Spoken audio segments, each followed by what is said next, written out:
T'es déconnecté?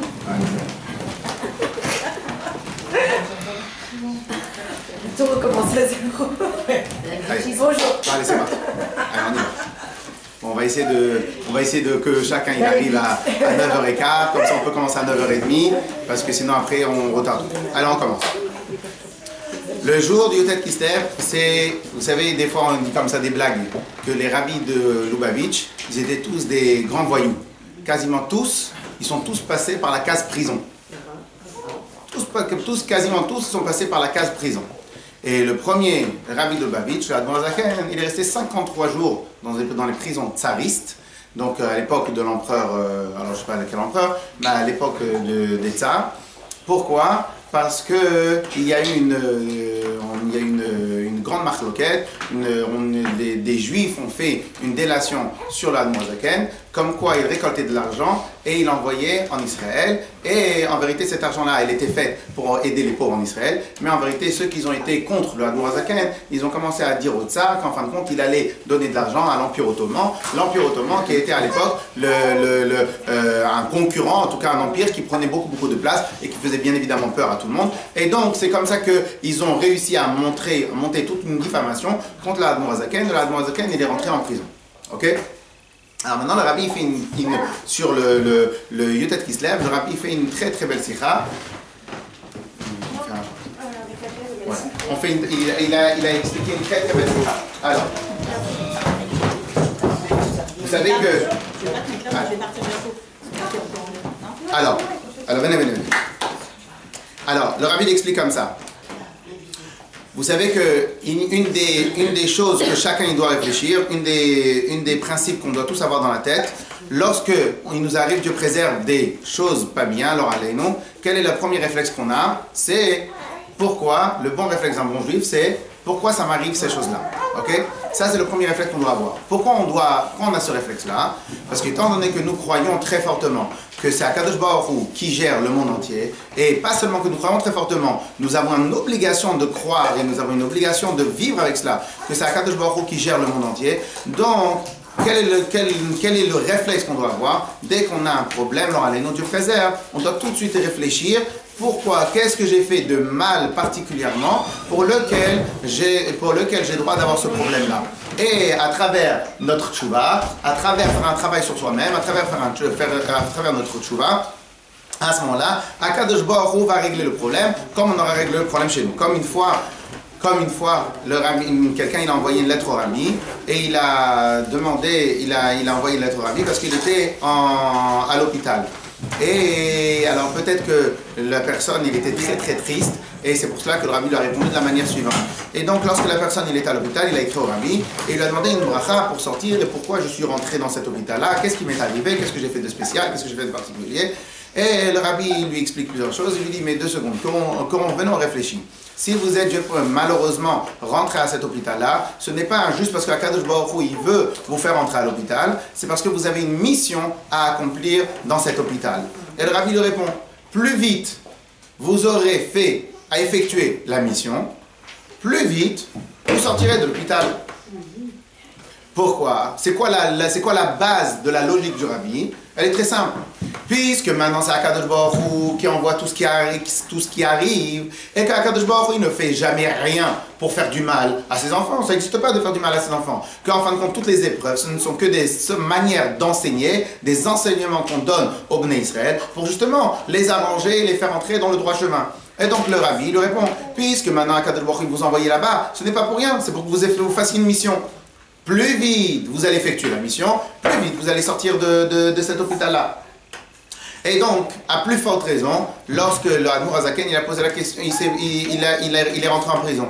Donc la question qui s'est posée, c'était laquelle? C'était pourquoi Akadosh Baruch Hu il m'a envoyé en prison. Alors maintenant, la question évidente qu'on va se poser, c'est lorsque maintenant un tzaddik il rentre en prison, Dieu préserve, ou il a quelque chose de très grave. Est-ce que c'est une portée privée ou c'est une portée un peu plus communautaire? Un tzaddik représente la communauté, ou encore à plus forte raison, un rabbi représente la communauté. Donc lorsque maintenant un rabbi il a un vrai problème, le problème c'est pas le problème, la question et surtout la réponse ne sont pas des questions locales ou privées, vont être des questions nationales ou communautaires ou par rapport au projet. Et donc, en fin de compte, lorsque l'Admor Zaken il est rentré en prison, alors la question qu'elle allait se poser, qu'est-ce qu'il a fait? Pas parce que Dieu préserve, il a fait une aberration, c'est sûr et certain que c'est un tzaddik. Donc, c'est quoi? Quel est dans mon comportement le problème que j'ai fait, que j'ai provoqué? Vient, l'histoire raconte qu'après quelques jours, il y a eu ces deux maîtres. Alors lui, son maître direct, c'était le rabbi Dovber de Mezrich. Le rabbi Dovber de Mezrich et alors le Admor Zaken lui-même, le Rabbi Shneur Zalman, celui qui a écrit Tanya, il appelait le Baal Shem Tov son grand-père spirituel. Pourquoi? Parce que le Baal Shem Tov était le fondateur du chassidisme et le Maggid de Mezrich, le rabbi Dovber de Mezrich, était le successeur du Baal Shem Tov. Le Admor Zaken, il a appris chez le Dovber de Mezrich. Alors on va le faire juste pour que tout le monde se rappelle. Le Baal Shem Tov, que tout le monde connaît, est le fondateur du chassidisme, on va revenir dessus. Et le successeur, ça c'est numéro 1. Numéro 2, alors, du Baal Shem Tov, le numéro 2, c'est le Rabbi Dovber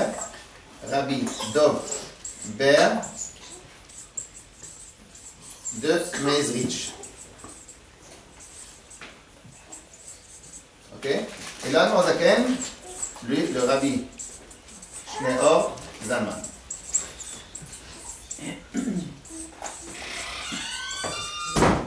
Alors, donc, lui, alors bien évidemment, le Rabbi Shneur Zalman n'était pas le seul élève du Baal Shem Tov et du Rabbi Dovber de Mezrich. Ils avaient beaucoup d'élèves, sauf la seule différence, c'est que nous, ce qui nous est important pour nous, puisque maintenant le Rabbi Shneur Zalman était le premier rabbi, le fondateur du chassidisme Chabad, okay, du chassidisme Lubavitch. Donc le Baal Shem Tov était le fondateur du chassidisme, ce qu'on appelle la chassidut aklalit, le chassidisme général. Le Rabbi Dovber de Mezrich était le successeur du Baal Shem Tov. Et celui qu'on apprend le Tanya toutes les semaines, eh ben, c'était le Rabbi Shneur Zalman, c'est lui qui a écrit le Tanya. Ok? Donc le Tanya, il a à peu près 200 et quelques années. Le Baal Shem Tov et le Maggid de Mezrich, à peu près 270 ans. Il y a 270 ans. Alors maintenant, que se passe-t-il? Lorsqu'il est en prison, il commence à se poser une question, il commence à se demander, mais qu'est-ce que j'ai fait? Qu'est-ce que j'ai pu bien faire? Ces deux maîtres arrivent, Rabbi Dovber de Mezrich et le Baal Shem Tov, ils sont arrivés, leur Neshama est arrivé, et quand ils sont arrivés, il a posé la question, qu'est-ce que j'ai fait? Le Rabbi Dovber et le Baal Shem Tov lui répondent, pourquoi tu es rentré en prison? C'est parce que tu diffuses, tu enseignes la chassidoute. Alors aujourd'hui, ce que nous on apprend par cœur, ce qu'on apprend comme ça gratuitement, on arrive, c'est sympathique, on rigole, etc., etc. Et bien en fin de compte, pour pouvoir arriver à cela, il a fallu que l'Admor Zaken rentre en prison. Alors au passage, pas seulement qu'il rentre en prison, même sa fille, elle est morte à cause de ça. Sa fille est décédée à cause que son papa, il diffusait de la chassidoute, sauf que la xéra, elle était tellement importante, le décret à combien là-haut, ils ont été énervés qu'on diffuse, qu'on enseigne la chassidoute, c'est qu'il y avait deux options. Déjà qu'il aille en prison, et en plus que peut-être il décède avant l'heure. La fille du Admor Zaken a décidé, s'est dit que c'est plus important que mon père vive, comme ça il peut renseigner la chassidoute, et elle va partir à sa place. Et donc le Admor Zaken, il a perdu sa fille très tôt, elle avait déjà eu un enfant qui était le Rabbi Menachem Mendel de Lubavitch, donc le Tzemar Tzedek, ça on apprendra une autre fois. Et donc en fin de compte, le prix qui a été payé pour enseigner la chassidoute, il a été cher.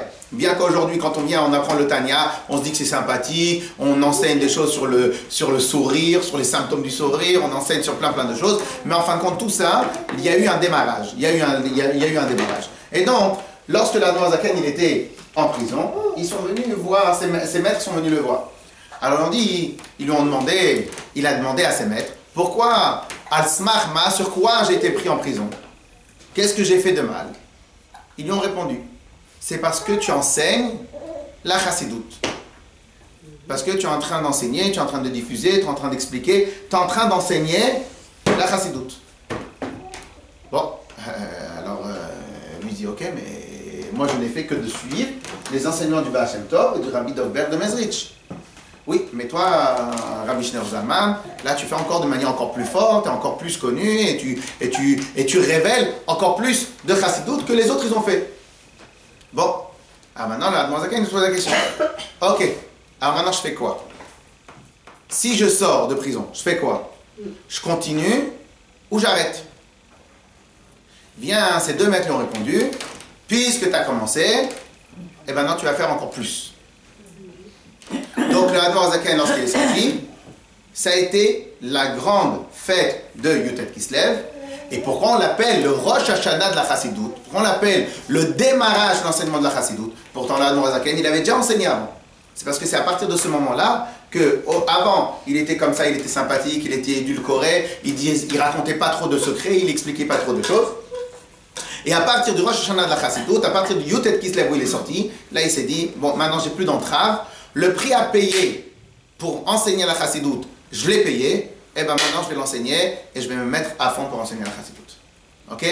Et donc, ça, c'est la grande fête de Yutet Kislev, et c'est pour cela que Yutet Kislev va être appelé le Rosh Hashanah de la Chassidoute, le premier jour de l'enseignement de la Chassidoute. Pourtant, la Chassidoute, elle datait bien avant. C'est parce qu'à partir de là, où le Admorazaken, Rav Shlomo Zalman, il a commencé vraiment à ne plus se retenir et à enseigner. Et c'est après que le Tanya est venu, après toutes les autres Ma'amarim, tous les autres enseignements du Admorazaken, et bien évidemment du reste. Donc, en fin de compte, ce qui est marqué dans les livres, c'est qu'avant qu'il soit rentré en prison, le Admorazaken, il chuchotait de la Chassidoute, il chuchotait les enseignements de la Chassidoute, il les disait seulement à quelques élèves qu'il avait autour de lui, mais il le faisait de manière très succincte et très difficile, et il ne la racontait, il ne divulguait pas à tout le monde. À partir de ce Yutet Kislev, le Admorazaken, il a considéré qu'il n'avait plus aucune entrave, comme on l'a dit à un instant, c'est parce que justement, il a payé tout le prix qu'il fallait payer, et donc maintenant il a eu la bracha de ses maîtres d'enseigner la Chassidoute.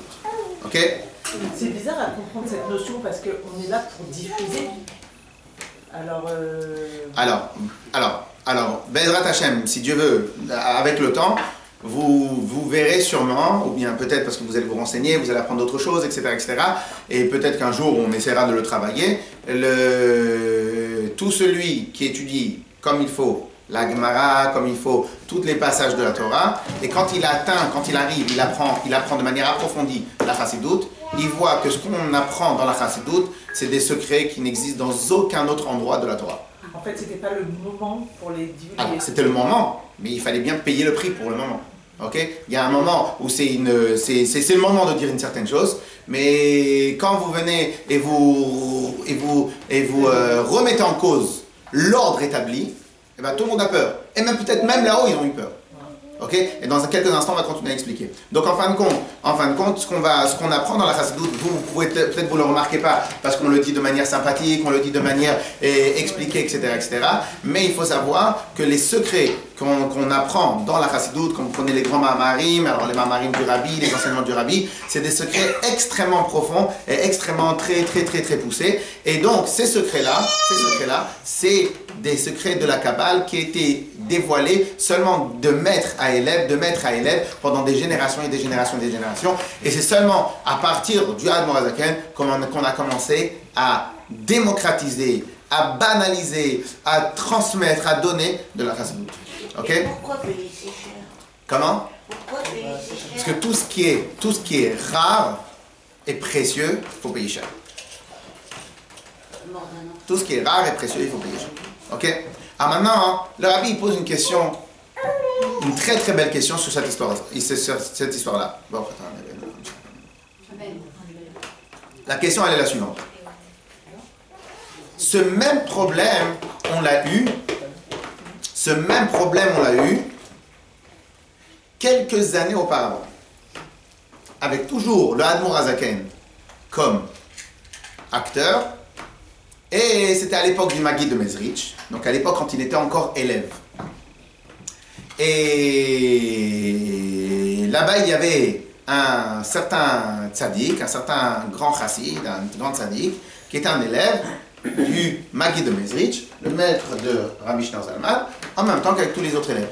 Alors à l'époque, le ticket d'entrée pour entrer chez et apprendre apprendre chez le Maggid de Mezrich, le ticket d'entrée, il était très élevé. Il fallait connaître déjà toute la Gemara, tous les poskim, tous les décisionnaires. Il fallait qu'on connaisse toutes ces choses-là par cœur. Il fallait connaître le Zohar par cœur. Il fallait connaître le ticket. Donc, tous les élèves qui étaient du Maggid de Mezrich, les élèves du Baal Shem Tov et les élèves du Maggid de Mezrich, c'était déjà des tzadikim, déjà bien avant qu'ils arrivent chez le Maggid de Mezrich. Qu'est-ce qu'ils faisaient? Ils apprenaient une nouvelle manière de servir Dieu. C'est pour cela que lorsque le Admor Zaken, lui était le plus jeune de tous les élèves, et il avait 15 ans quand il est parti apprendre chez le Maggid de Mezrich. Et à 15 ans, regardez comme ça l'histoire raconte, il se demande, bon maintenant il s'est marié, parce que l'Admor Zaken il s'est marié à 15 ans, une fois, parce qu'avant il se mariait très tôt, parce que c'était au moins il y avait certaines choses qui étaient acquises, donc il n'y avait pas besoin de faire autre chose. Et donc, qu'est-ce qui se passe? À 15 ans, il décide, une fois qu'il s'est marié, une fois qu'il est resté avec sa femme, il décide, bon maintenant, où est-ce que je vais étudier? Parce qu'il a 15 ans, il a encore toute la vie devant lui. Ok? Et il y avait deux centres où il se posait la question. Le centre premier qui était Vilna à l'époque, il y avait le Gaon de Vilna, là où ils apprenaient la Gemara, le grand centre d'études de la Torah. Et il y avait le centre de Mezrich, là où il y avait le rabbi d'Over de Mezrich. Et il se pose la question, où est-ce que j'y vais? J'y vais chez le Gaon de Vilna, ou est-ce que je vais chez à Mezrich? Et il s'est dit comme ça, étudier la Gemara, je sais un peu étudier la Gemara. Donc même si on va m'apprendre encore quelques petites choses peut-être, mais je sais déjà un peu étudier. J'ai envie d'apprendre quelque chose de nouveau que je ne connais pas. Par contre, prier, je ne sais pas prier. Donc je vais aller dans l'endroit, on va m'apprendre à prier. À étudier, je sais un peu étudier, par contre prier, je ne sais pas prier.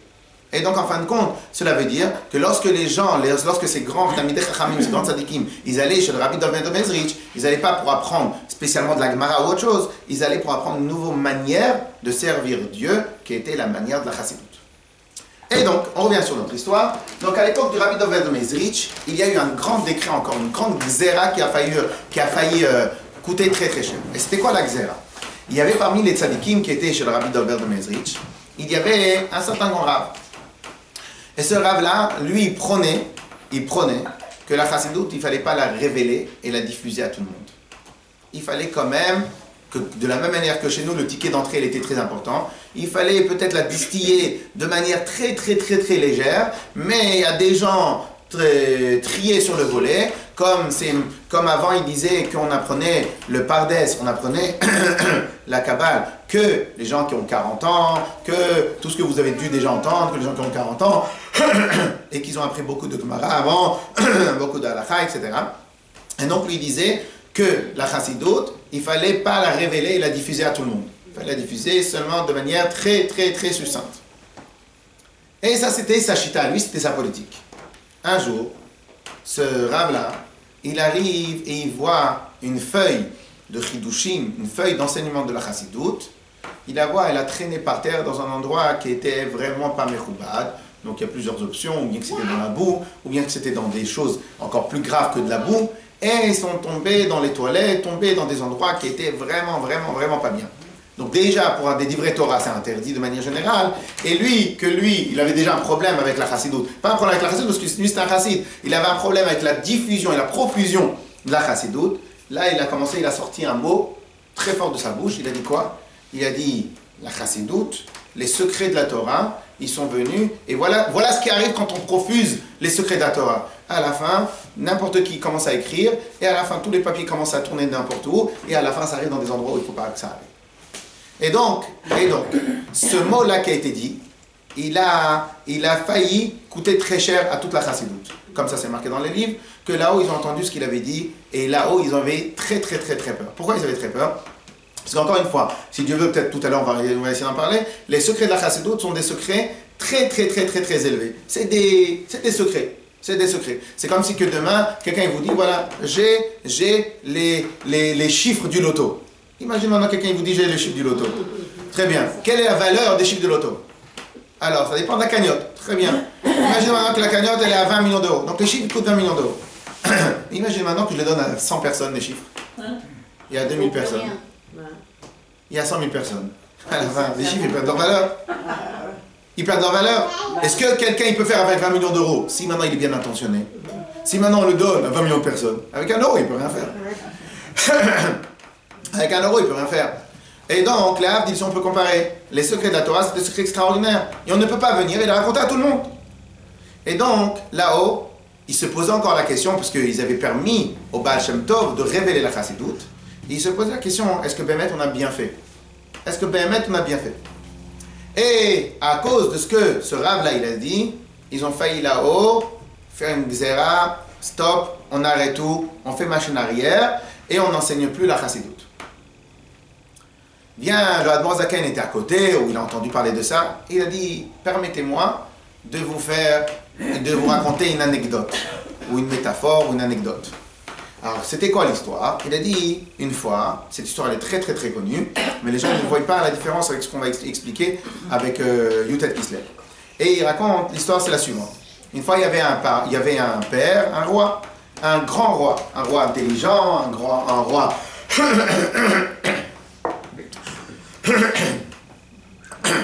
un roi bon, un roi qui était comme il faut. Et il avait, sur son grand royaume, il avait un seul garçon. Ce garçon-là, il est tombé très malade. Et bien évidemment, quand Dieu préserve, il y a des choses comme ça, on ne va plus du tout réfléchir sur le montant d'argent à donner, les savants, les docteurs qu'on va amener au chevet du malade. Et donc, désolé.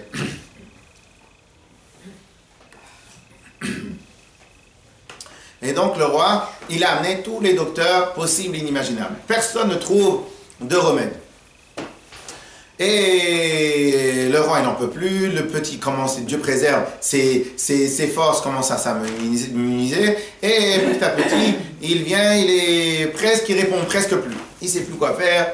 Vient un grand savant, il arrive. J'ai peut-être la solution. C'est quoi la solution? Mais le problème, c'est que je ne peux pas la dire au roi, parce que le roi, c'est possible qu'il me tue si je lui donne cette solution-là. Il faut que le roi me promette d'absolument pas de me faire aucun mal de ce que je vais dire. Mais bien sûr, parle. Qu'est-ce que je peux déjà te faire? La chose la plus importante, c'est mon enfant. Alors il dit, il y a peut-être une solution. Il y a dans certaines pierres précieuses, il y a des propriétés, des fois, pour pouvoir guérir. Et il y a une certaine pierre précieuse, qu'une de ses propriétés, c'est peut-être pour la maladie de votre enfant. Magnifique ça. Oui, mais le problème c'est qu'elle coûte très cher. Mais c'est pas grave, prends tout ce qu'il faut.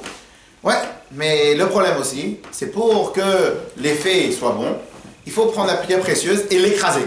Donc vous allez prendre 100 millions d'euros, vous allez acheter une pierre précieuse, et avec les 100 millions d'euros, vous allez écraser la pierre précieuse, qu'elle soit plus du tout utilisable.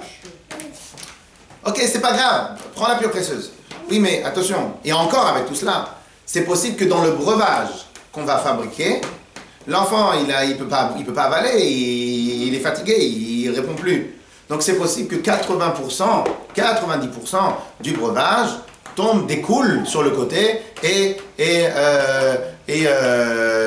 soit délaissé, soit perdu, soit esquinté. Il fait, mais c'est pas grave, fais-le. Ok, mais j'ai encore une dernière précision à dire. C'est quoi la précision? Cette pierre précieuse, elle est très très rare. Et je crois qu'il n'y en a qu'une seule. Ah bon? Ok. Et c'est celle qui orne la couronne du roi. C'est le joyau de la couronne du roi. La couronne. Mais on a cette couronne déjà depuis 1000 ans dans la famille, dans la dynastie. Et c'est une des choses les plus...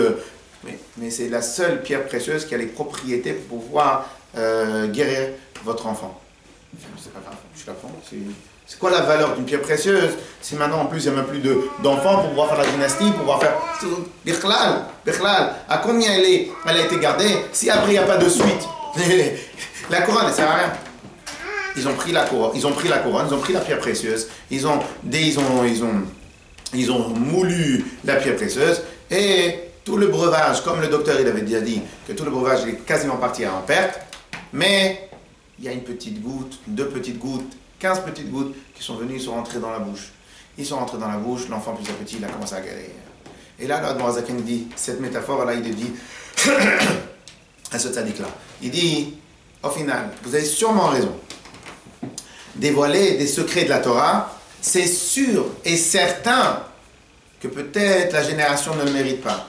Peut-être qu'ils ne vont pas comprendre À combien ces secrets-là sont des secrets extraordinaires et à combien c'est les joyaux de la couronne d'Akadosh Baruch Hu, les secrets de la Chassidut. Mais, et c'est possible que parmi ces secrets-là, il va y avoir pas mal de substances qui vont venir et qui vont être perdues. Il va y avoir des sidras de la semaine qui vont peut-être être traînés à droite, à gauche. Il va peut-être y avoir des divrei Torah, des pages du Tanya qui sont déchirées, qui vont traîner à droite, à gauche. Peut-être vous avez raison. Mais Kulehaï, peut-être qu'Alvaï, que sur la profusion de tout ce qu'on va enseigner, il va y avoir un réveil des Bnei Israël.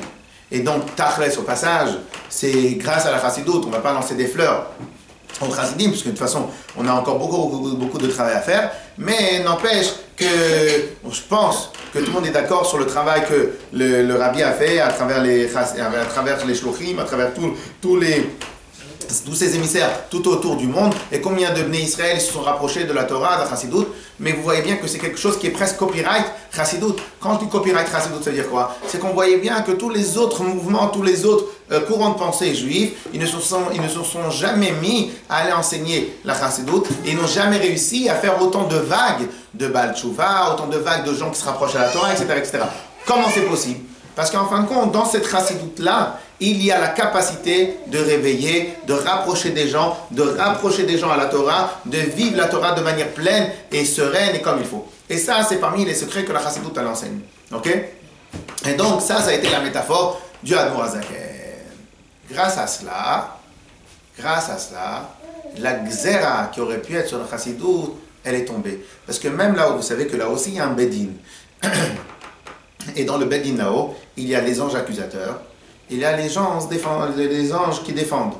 Mais dans tous les Bedin du monde, il y a, en fin de compte, la bataille, elle est sur quoi? Elle est sur des arguments. Quel va être l'argument le plus fort? Quel va être l'argument le plus juste? Quel va être l'argument le plus inébranlable? Eh bien, l'argument qu'il avait ce rave-là, ce tzaddik-là, il a été très fort. Là-haut, il a bousculé tout le monde. Et ils se sont dit, mais qu'est-ce qu'on est en train de faire? On est en train de transmettre vous savez, vous connaissez tous le Midrash, que lorsque Moshe Rabbeinu il est monté pour recevoir la Torah, les anges, ils se sont opposés à donner la Torah au Bnei Israël. Pourquoi? Mais comment tu vas donner la Torah avec laquelle le monde a été créé? Comment tu vas donner la Torah qui est le joyau et qui est la chokhmah d'Hachem? Comment tu vas donner la Torah à des gens qui peuvent aller manger un hamburger, qui peuvent aller dormir, mais laisse la Torah aux anges. Pourquoi? Une chose aussi précieuse, elle est obligée de rester aux anges. Qu'est-ce que Hachem il a préféré? Il a dit, oui, mais les anges, si on la laisse aux anges, ça va servir à rien. C'est mieux de la donner aux Bnei Israël. Les Bnei Israël, ils vont faire quelque chose avec. Par contre, les anges, ils vont rien faire avec. Et bien, quelque part, évidemment, c'était la même question. Il y a eu là-haut un Bedin. Et dans ce Bedin-là, ils se posent la question, est-ce qu'on donne la Chassidut ou on la donne pas la Chassidut? Ou est-ce qu'on la laisse seulement à des gens triés sur le volet, à une élite? Et au final, ils étaient en question, la question elle a duré pendant longtemps. Ce rave-là, il a failli tout faire basculer dans le camp de ceux qui interdisaient la Chassidut. Eh bien, la métaphore du Admor HaZaken, elle a calmé tout le monde. Elle a répondu aux questions de tout le monde. Et donc même à Kadosh Baruch Hu, à ce moment-là, même tous les anges, tout le monde, ils se sont dit, Bémet, peut-être c'est une bonne raison. C'est quoi une bonne raison? C'est peut-être qu'à travers cette Chassidut-là, on va réveiller tout le Bnei Israël, et peut-être qu'on va réussir à faire en sorte que encore plus de Bnei Israël se rapprochent de la Torah. Ok? Très bien. Bien, le Rabbi pose une question toute simple. Et il dit, mais je ne comprends pas. Puisque le problème et la remise en question de l'enseignement de la Chassidut, elle a été remise en question à l'époque du Rabbi Dober de Mezrich. Pourquoi le Rabbi Shneur Zalman est parti en prison? Arrêt, le problème, le dossier a été classé sans suite à l'époque du Magui de Mezrich.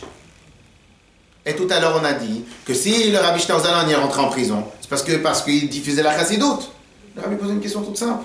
Depuis quand là-haut, on ressort les dossiers? Alors des fois, ça arrive dans les couples qu'on ressort les dossiers d'il y a 5 ans, d'il y a 10 ans. Et c'est même presque un sport national qu'en fin de compte, tout se passe bien, mais en fin de compte, on s'est rappelé quelque chose qui m'a fait rappeler quelque chose d'autre, et qui m'a fait rappeler quelque chose d'autre, et en fin de compte, ce dossier, il n'était pas vraiment clôturé. Mais non, de manière générale, quand on clôture un dossier, quand le dossier il est classé sans suite, qu'est-ce que maintenant tu vas me ressortir?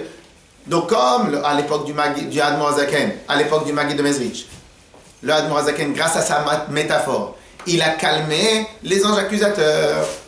Comment ça se fait qu'il y a eu une deuxième fois la Xéra? Bonne question ou pas? Et c'est sur cela que le Rabbi nous enseigne et nous répond et nous enseigne quelle va être la particularité de la Chassidoute Chabad qu'on apprend Baruch Hashem toutes les semaines. Alors au passage, une fois j'étais à Bnei Brak, c'était à la sortie de Shabbat, et alors il y en a qui ont passé beaucoup d'années de leur vie dans les endroits où il y a beaucoup de chassidim, donc ils connaissent bien la chassidoute, tout le monde, ils ne connaissent pas que Chabad, et moi je ne connais pas spécialement. Et donc j'ai vu un chassid qui sortait de la choule, c'était Motzei Shabbat, et je lui ai demandé, dites-moi, quelle est la particularité de votre chassidoute? Vous êtes chassidoute un tel, quelle est la particularité de votre chassidoute? Il me dit, c'est quoi la particularité? On est des chassidim. Ok, mais il y a chassidim de Gour, chassidim de Vizhnitz, chassidim de Belz. Quand on dit chassidoute Gour, un exemple, quelle est la particularité de chassidoute Gour? Comment vous pouvez me définir en deux mots chassidoute Gour? Alors lui, il croit qu'il va m'avoir, il va me poser la question à l'envers. Il va croire qu'il va me dire, et alors c'est quoi le principe? Et chassidoute Chabad, alors c'est quoi? Alors je lui dis, si vous voulez, je peux vous faire un exposé. Je peux vous dire exactement c'est quoi. C'est quoi? Mais vous, c'est quoi? Alors il me dit, c'est qu'on est habillé comme des chassidim, qu'on a un rabbi, etc. Alors bien évidemment, Dieu préserve, c'est pas pour parler mal, c'est parce que quelque part, il a un peu raison. Toutes les chassidoutes, en général, c'est pas très chauvin ce que j'explique, hein, bien que ça a l'air, mais c'est pour mieux comprendre. Et au final, peut-être quelque part, ils n'ont pas une particularité. Et tous les chassidim, c'est quasiment plus ou moins la même chose, il n'y a que les minagim qui vont être différents. Par contre, la chassidoute Chabad, elle est complètement différente. Alors pas complètement, mais elle a une particularité. Alors maintenant, si maintenant je vous pose la question à vous, d'après vous, c'est quoi la particularité? Hein? C'est le Ravazina. Non, moi j'aurais dit c'est la diffusion. Oui, moi aussi. La grande diffusion. La grande diffusion. Elle est ouverte à tout le monde. Non, faut pas. Elle n'est pas ouverte Alors, à tout le monde. Non, le Ravazimo, c'est un chiard du Rabbi. Non, mais on a vu qu'il a ouvert. Oui, mais le Ravazimov lui-même, ce n'est qu'un chaliar du Rabbi, comme beaucoup d'autres shlochim du Rabbi. Donc lui, il représente la chassidoute. Mais vous ne m'avez pas répondu à la question, quelle est la particularité de cette chassidoute qu'il représente? Moi je pense que c'est la diffusion de... Alors vous dites que c'est la diffusion. Parce que faire l'Ifsaïm, tout ça, c'est propre au Chabad. C'est pas mal, mais c'est vrai que c'est propre au Chabad. Mais de l'autre côté, c'est pas une innovation. C'est pas une innovation au Chabad. Vraiment, il faut commander. Faut vraiment investir. Non, mais toutes les semaines, on va dire qu'on va passer la commande la semaine prochaine. C'est le cadeau de Hanouka. Ah, ok. Elle a pas une Ceux qui vont offrir le cadeau de Hanouka à Alors, Elle n'a pas une tolérance plus importante. Alors, il y en a qui ont dit que c'était la diffusion. Mais le problème, vous savez que... Alors, je ne vous ai pas expliqué aujourd'hui. On a déjà fait les cours sur Internet, vous pouvez les retrouver. Mais les impressions, on va la faire.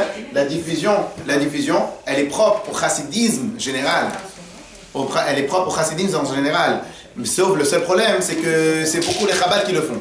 Mais le principe de diffuser un enseignement, c'était pas propre à Chabad, c'est propre à tous les chassidoutes. Puisque, en fin de compte, le Baal Shem Tov, qui était le premier fondateur du chassidisme, lui-même, il était en vérité, il y avait avant lui encore 3 Baal Shem, et donc tous les Baal Shem, eux-mêmes, ils envoyaient des shluchim, donc même la notion de shaliach, c'est pas un copyright Chabad. La notion de shaliach, elle a démarré 3 mètres avant le Baal Shem Tov. La notion de shaliach, donc la notion d'envoyer et d'essayer de réveiller les Juifs, elle a commencé déjà 3 mètres avant le Baal Shem Tov. Donc, en fin de compte, nous sommes à la 9e, 10, 11, 12, à la 12e mise à jour des shluchim. Mais en fin de compte, ça existait déjà bien auparavant. Donc, on ne peut pas dire que la particularité de Chabad, c'est dans la diffusion. Alors peut-être qu'il n'y a que eux qui font. Alors peut-être que c'est diffusé là où il n'y a pas. Non, parce que ça aussi, quand on diffuse, c'est là où il n'y a pas, parce que les shluchim étaient envoyés dans des endroits. Alors, Quantité, peut-être, pourquoi pas, mais c'est pas encore tout ça. Peut-être, pourquoi pas. Quantité quoi? De shlochim? De diffusion? D'éléments diffusés. Alors, l'enseignement. Alors, vous êtes en train de dire sur l'enseignement. Oui. Donc, quelle va être la particularité de l'enseignement? Alors, une fois... Il est sans limite, en fait. Comment? Il est sans limite. Ça veut dire on dit pas qu'on va diffuser une seule partie des secrets de la Torah mais tout. Et peu importe ce qui sera reçu, c'est... Très très bien, mais il manque encore quelque chose. Vous êtes représenté dans le monde entier. Vous essayez d'être touché là où vous êtes. Oui, mais ça, c'est pas une innovation, c'est pas un copyright Chabad. C'est pas un copyright. Alors, encore une fois, bien évidemment, attention, je tiens à préciser. Quand on dit Chassidut Chabad, que tout le monde soit clair, c'est comme la Gemara. Si maintenant la Gemara elle devait étudier que par les Babyloniens, parce qu'elle était faite en Babel, et la Gemara de Jérusalem ne soit étudiée que par ceux qui habitent à Yerushalayim, c'est n'importe quoi. La Torah, c'est une seule Torah. Tout le monde a l'obligation d'étudier la Torah. Sauf que dans chaque chose, si vous me demandez c'est quoi la différence entre le Talmud de Jérusalem et les de Babel, je vous explique c'est quoi la différence. Si vous me demandez la différence, quelle est la différence entre le Shulchan Aruch du Mechaber et le Rama, je vous dis c'est quoi la différence entre tel livre et tel livre. Chaque livre a sa particularité. Donc là, je suis en train de parler, quelle est la particularité de la Chassidut Chabad? Pas que c'est copyright Chabad pour dire, c'est copyright, quelle est la particularité qu'il y a, pas ailleurs, qu'il y a dans Chassidut Chabad. Des élèves de grands...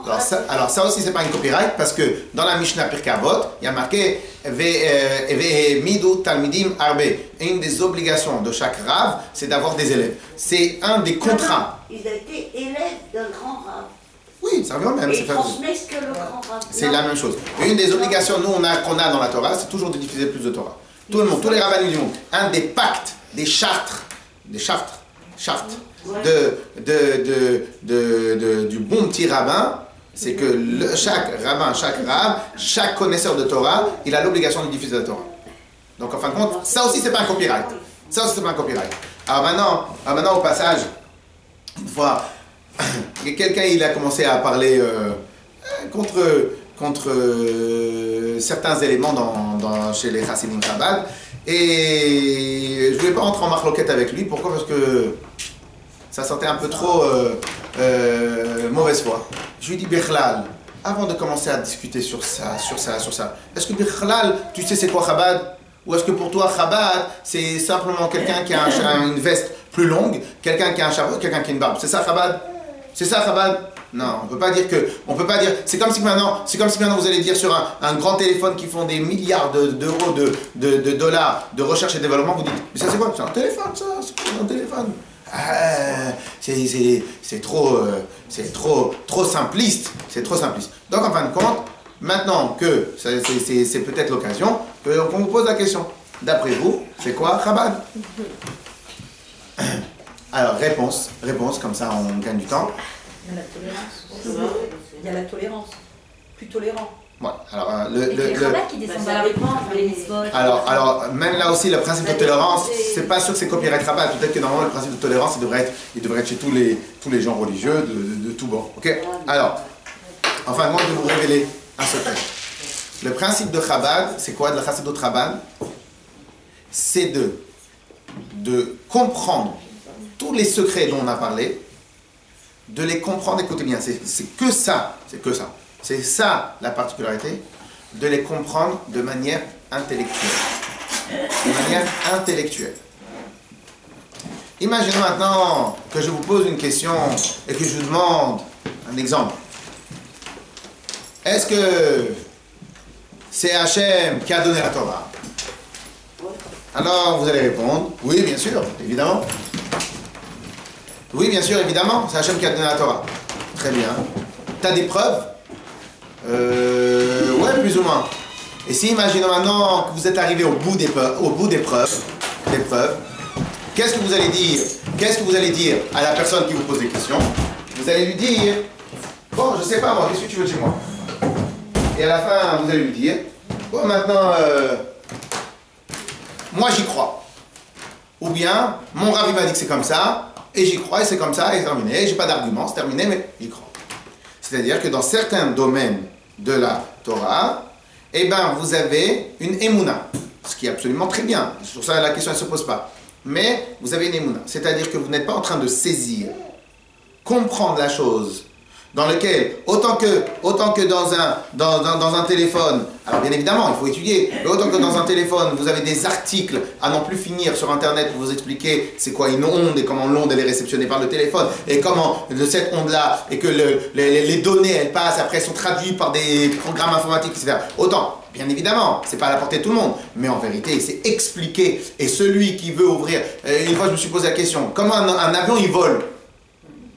Comment un avion il vole?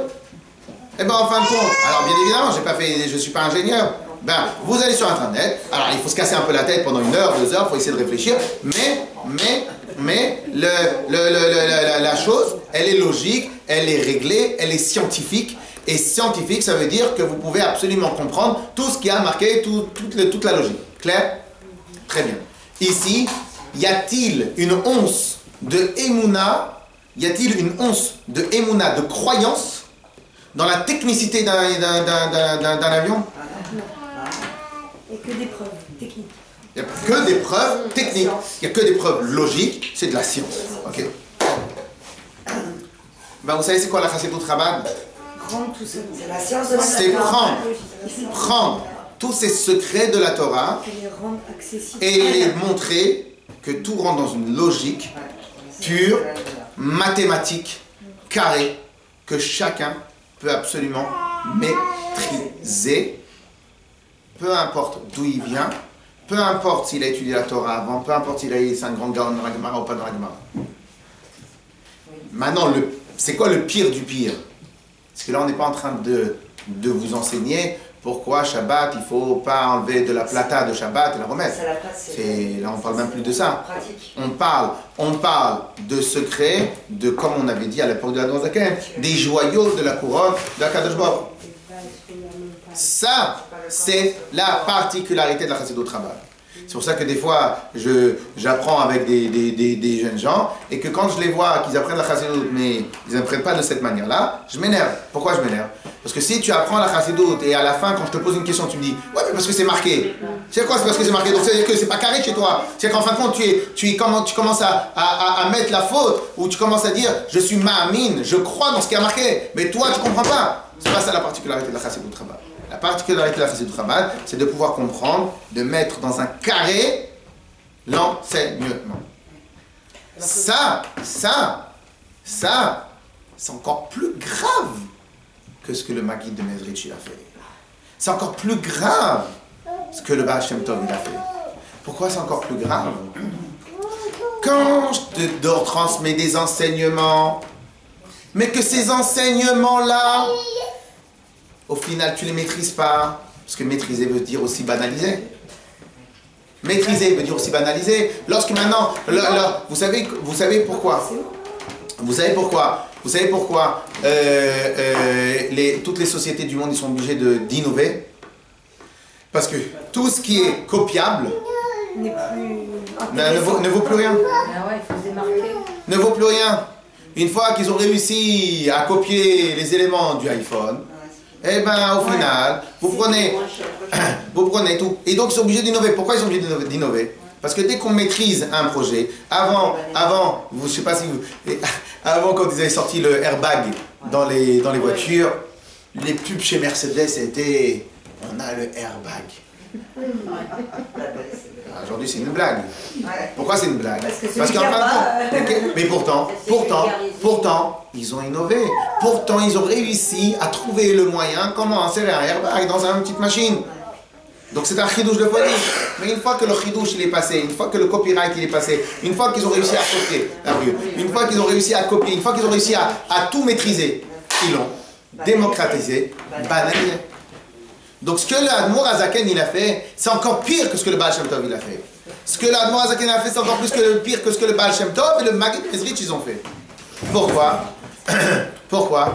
Parce qu'il a donné la possibilité de banaliser, d'amener la science de la Chassidut à n'importe qui, n'importe quel endroit, n'importe comment.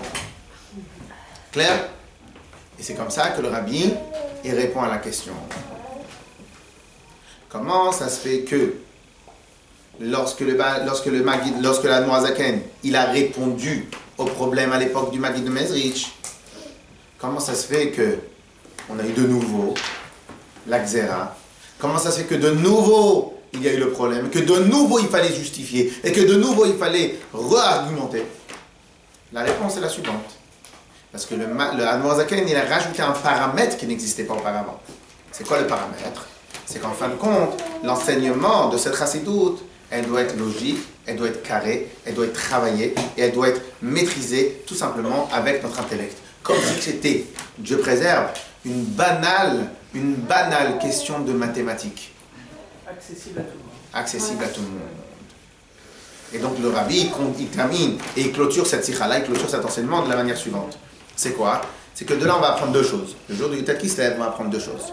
Première chose, le jour du Yutet Kislev, il doit nous générer deux choses. Première chose, c'est tout simplement rajouter dans l'étude de la chassidoute, puisque maintenant chaque élément, chaque événement qui nous arrive, il faut en tirer de la graine. Et donc c'est quoi ce qu'on doit en tirer de tout cela? C'est qu'il faut rajouter dans l'étude de la Torah, c'est une évidence, et tu rajouter dans l'étude de la chassidoute. Deuxième chose, vous-même vous l'avez dit, rajouter dans la diffusion de la chassidoute. Pourquoi rajouter dans la diffusion de la chassidoute? Parce que c'est à partir aussi de ce jour-là, qu'en ce moment-là, le Admorazaken, il s'est permis encore plus qu'avant de se dire, alors on va encore donner à tout le monde. Et troisième point, apprendre à nous-mêmes et apprendre aussi aux gens qui nous entourent, qu'en vérité, les plus grands secrets de la Torah, ils peuvent être compris. Ça sert à quoi maintenant que les plus grands secrets de la Torah, ils peuvent être compris? Ben, tout simplement, au lieu d'avoir la tête remplie par des bêtises, et au lieu d'avoir, parce que vous savez qu'une des plus grandes épreuves de nos jours, alors aujourd'hui ça c'est, peut-être en France c'est un peu calmé, mais avant c'était très compliqué, mais vous allez encore en Israël, et encore dans des autres endroits, c'est encore très très très problématique. C'est quoi? Lorsque vous allez avec un livre de Torah, vous voulez enseigner à quelqu'un qui a fait des études scientifiques. Oh là là, c'est lourd. Catastrophe. Oui, mais tel Rav, il a dit ça. Lui, dans son formatage intellectuel, je crois en personne. Il faut que tout tu me prouves. Lorsque vous venez... Mais même pas des scientifiques, des gens qui sont très terre à terre. Non, alors attention. Moi, je fais quand même une différence avec quelqu'un. Alors, peut-être qu'on n'est pas scientifique, mais avec quelqu'un qui comprend mathématiquement tout ce qu'il fait, et avec des gens qui veulent juste que tu les convainques parce qu'ils n'ont pas envie de faire les choses. Alors, pourquoi pas? Mais on n'a pas besoin d'être scientifique, on a besoin d'avoir aussi une tête qui marche de manière scientifique. Ok, mais en tout cas, si vous avez quelqu'un qui dit attends, je ne comprends pas.